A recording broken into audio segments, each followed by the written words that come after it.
live at the Los Angeles Coliseum. It's Christopher Mad Dog Russo. I don't know what you can't understand about this. It's pretty obvious. These two icons will put their talents to the test each week as they go head-to-head and duke it out for gridiron supremacy. You can hear My Guys in the Desert with Brent Musburger weekdays from 6 to 8 Eastern on the Vegas Stats and Information Network, Sirius XM 204. Give me anybody but the Patriots and who's playing the Browns. You know what I mean?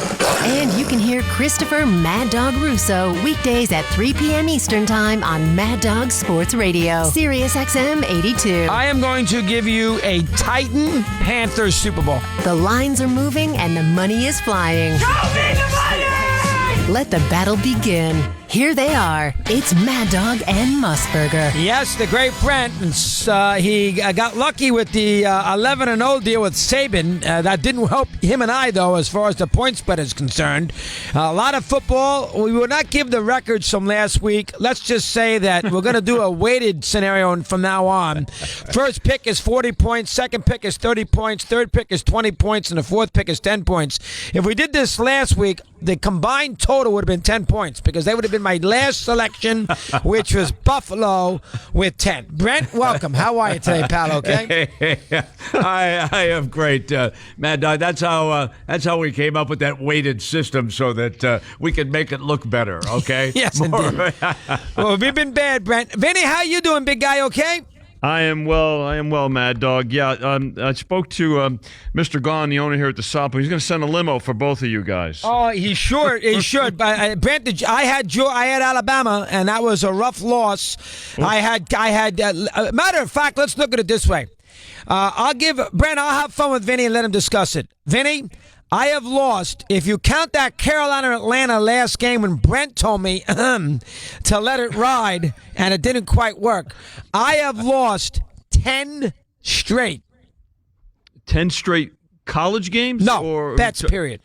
Oh, my Lord. 10 straight? And I'll give you the games. Oklahoma against Georgia. Oklahoma. Alabama -4, lost. I had the last week I went against my Buffalo pick and took Jacksonville, lost.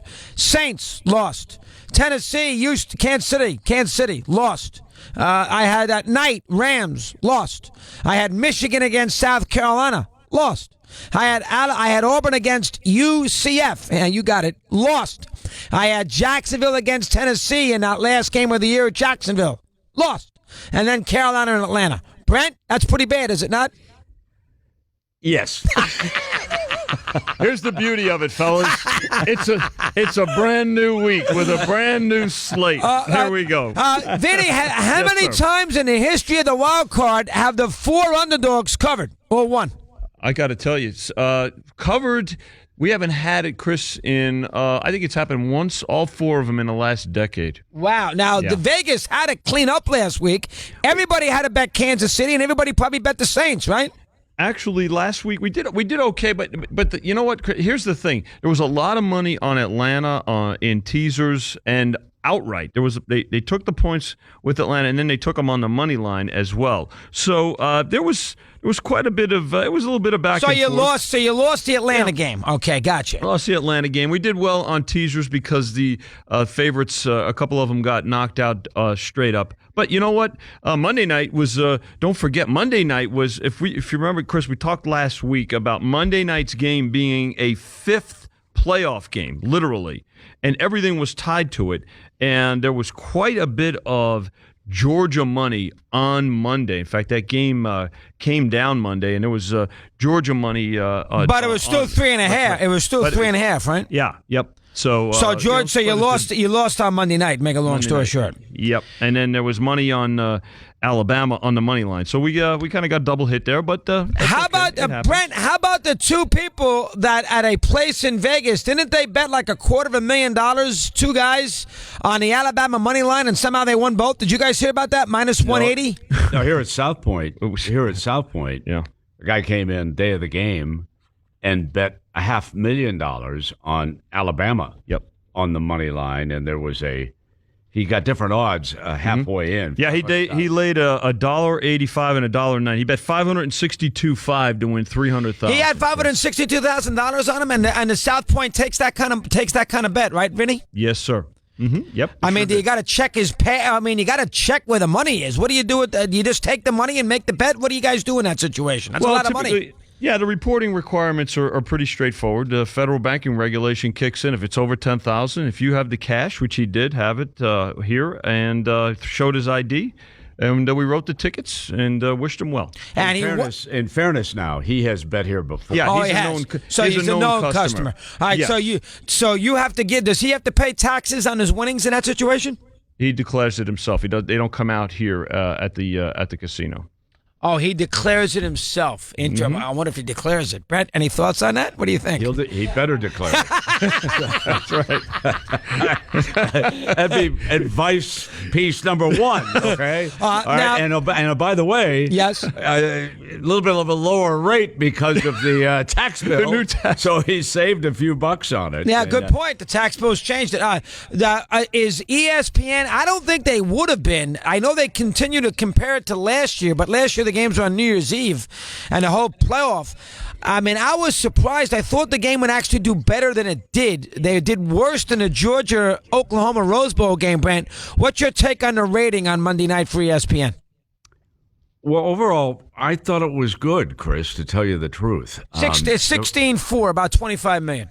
Yeah, it's if you were over on the network, I can remember some games up in the 19s and up even to the 20s when they weren't on the cable system. As you and I talked, it was a very regional championship game, but then with the Twitter crowd and Facebook and the way people communicate during the evening, it drove that rating in the second half when Alabama was able to turn it around with the Flying Hawaiian. So by the end of the game, it was percolating, and it was an excellent rating, and the Rose Bowl was terrific. But I think the main point to take away from it, Chris, is that you are always going to be better if you have your two semifinals and your final, the last three games of the year. Now, they go back to that rotation, I believe, where the Rose Bowl has the Sunday afternoon. Is in the middle of the whole thing, right. And that sort of dilutes the rating, and you should try to get the semifinals off of New Year's Eve. And I'm assuming that the new leadership at ESPN, urged on by the Disney Corporation, will do just that. Now, whether or not it grows to 6 teams as a result of the controversy regarding Central Florida, Ohio State, and USC, I think that remains to be seen down the road. But I think the most important thing for the 3 games is to get the 2 semifinals off. Now, I think next year, Brent, there's going to be a 16-day gap between semifinals and final. That might hurt a little bit, will it not? Oh, it'll hurt a lot. It might be 13. It's one of the years upcoming. I don't know what year it is, but I know there's a huge. It's way over 10 days between semifinals and final. Now, it may be the year. I think it's January 13th next year, and the games are January 1st. Maybe that's it. But that's a problem. 13 days, is it not? Yeah, that's too long. Absolutely, it's too long for players, coaches, fans, and everybody. But again, if the game triggered, there'll still be. Here in Las Vegas, there'll still be action. And we had a great time during the game. Mad Dog, we put up live in-game wagering as the contest unfolded because that's the growing segment of the gambling on sports industry, and it was very well received. We're going to do it again on the Super Bowl.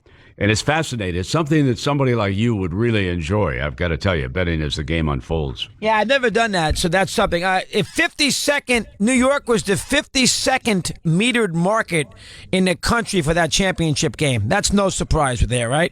No surprise. It's never been a college football community. If you ask me percentages, I would say that certainly Birmingham and Atlanta would be right near the top. Oklahoma City, Columbus, Ohio, those are always, now I'm talking percentages now, not gross rating points, but those are the college communities that tune in. But New York has never been a college football city. Never. All right. Now, the NFL ratings last week are what they were. Do you think the Saint Viking will be a great rating for them on Fox late Sunday afternoon? It's the best. They have a chance. It's the best game of the weekend. That's for sure. Absolutely. They have a real good chance with that.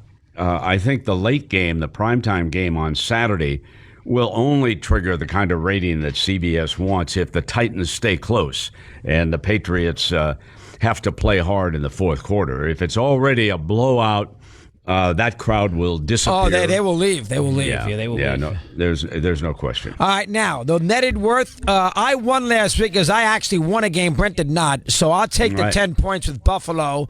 So I'm up plus 10. That's fair, Brent, because that would have been my fourth absolutely. pick. So I'll take the 10 points. So I go first. I got the honors again, and I'll take my first pick. I'll give my first one. I'll take my 40.1. And my 40.1, it's tricky.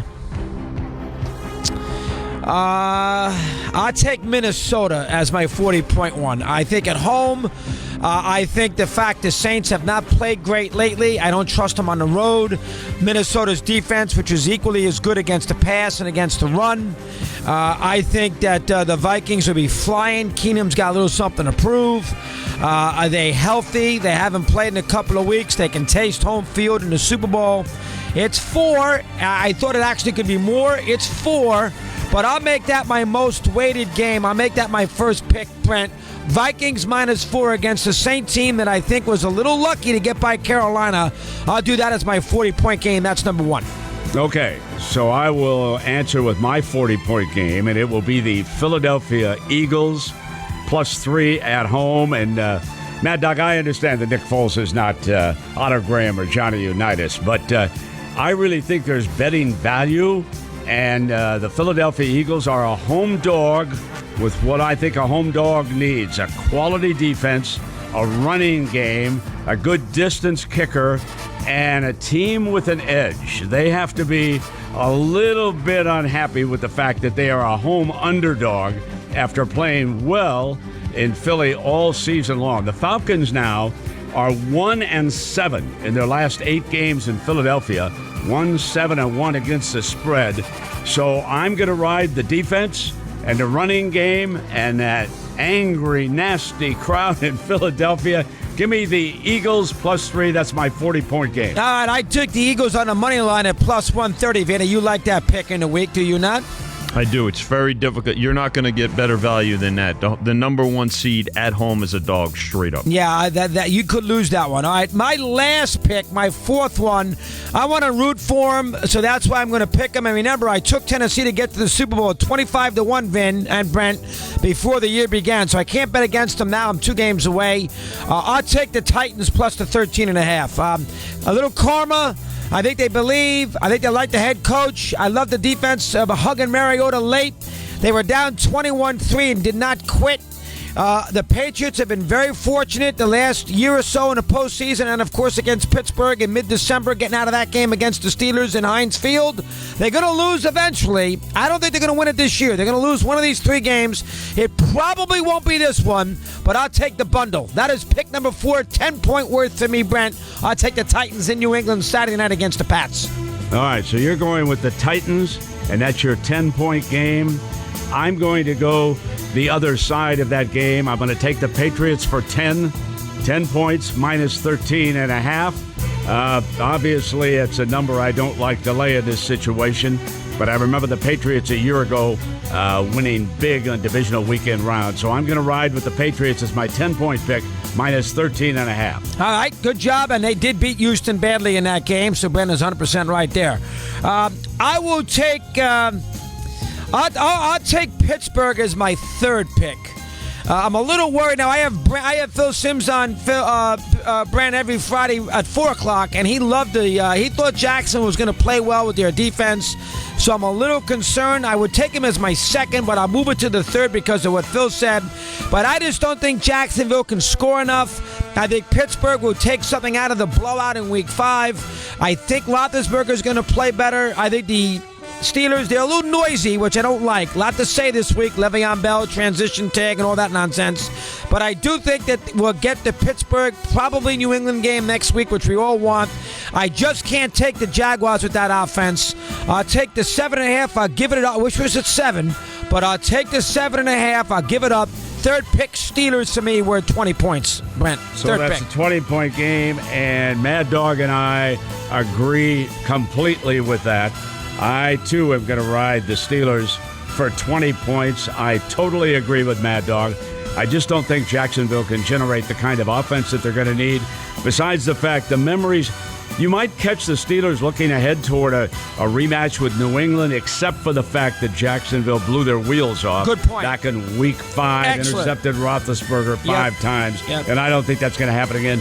So both of us will ride the Steelers for the 20-point game, which brings us to the 30-pointer, dog. It's a big one, and Brent said it better than I could. You could catch Pittsburgh sleeping, but they did lose badly in that 5th week. I'm going to take Philly too, Brent.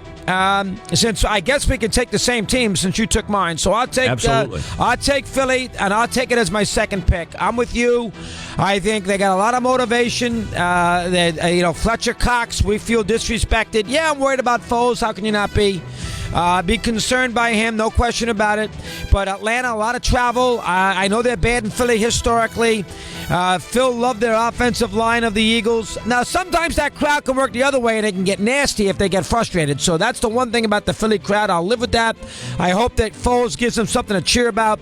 I'll take the Eagles. I'll take the 3. I'll make it my second pick worth 30 points. Okay, and my 30-point game will be the New Orleans Saints catching 4 against Minnesota. I'll go head-to-head with the Dogs' 40. Wow, you're going to take the Saints. Wow. I just take the Saints with probably I'm influenced by the 4 points in that building could come down, and the fact that Alvin Kamara, when the season opened between these two on a Monday night, they're going to be completely different personnel. Sam Bradford, Dalvin Cook, they were the stars for the Vikings. And over on the Saints sideline, we saw Adrian Peterson screaming at the head coach over a lack of carries. Alvin Kamara had not yet emerged in the way he has, along with Ingram. And Drew Brees, to me, he's a known commodity. Been there, done that. I'm going to ride with the Saints as my 30-point game plus 4. I like this system, Brent. It's an excellent system. Excellent. I need a win. Do you believe in law of averages, Vinny, that sooner or later I can't lose 11 in a row, that no matter who I pick, I'm going to win a game? Do you believe in that? You are due. You are due, Mad Dog, for sure. Brent, I do believe. How about you, Brent? You believe in that? Absolutely. You are overdue, my friend. Brent, you've done a wonderful job. We talk next Friday. Vinny, a pleasure. Always good to talk. Take care, Christopher. Take care. Good luck. Mr. Musburger, he does a great job. More to do here on Mad Dog Unleashed. Don't go away.